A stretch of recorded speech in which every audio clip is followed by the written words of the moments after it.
6:43, and we are on your side this morning talking about small business health, and there's a lot of discussion about that lately, so we're going to get right into it. Chia-Li Chien is here with us this morning. The book is called Work Toward Reward. It just came out about a month ago. Good morning. Thanks for coming in. Good morning. Thank you for having me. Absolutely. This is your second book. Right. Tell me a little bit about this one. Well, when I first did my first book, Show Me the Money, I was having a hard time finding statistical data about business owners' behavior.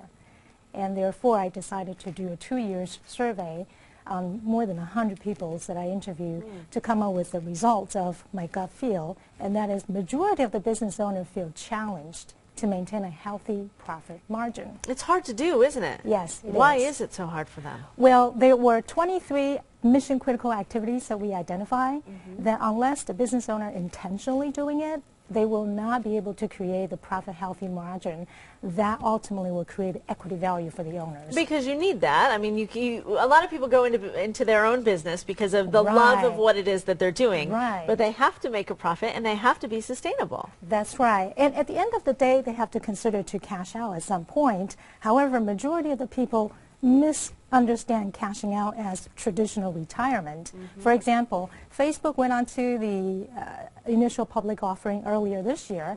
Right. So the owner of the Facebook is Mark Zuckerberg. Right. So he became an instant billionaire.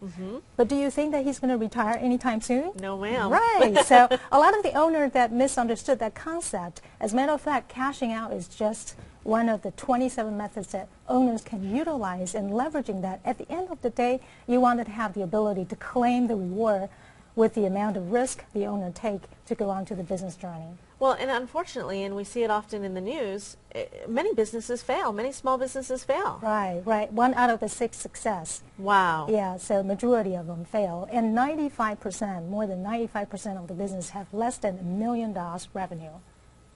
And that's a tough environment to be in. Well, it sure is, and there is a lot of discussion about how difficult, no matter where you live in this country, it is to be a small business owner right now because of so many things working, some people say, against you. Right, and unfortunate is that the small business and private business world accounted for about 53% of the jobs in the U.S. And unless you maintain that healthy profit margin and have the ability to claim your reward over time, it is hard to create meaningful jobs in the community. Well, we certainly could keep the discussion going for a lot longer this morning because there's so much information. But if people want to get the book, where can they find it? They can go onto my website, chialichien.com, and they will find all the information about the book. Well, here's the good news. I've already put a link to her website on ours, on the consumer page at WBTV.com. It's there right now if you want to look up information. Thank you for coming in. We really appreciate it. Thank you for having me. Nice to meet you.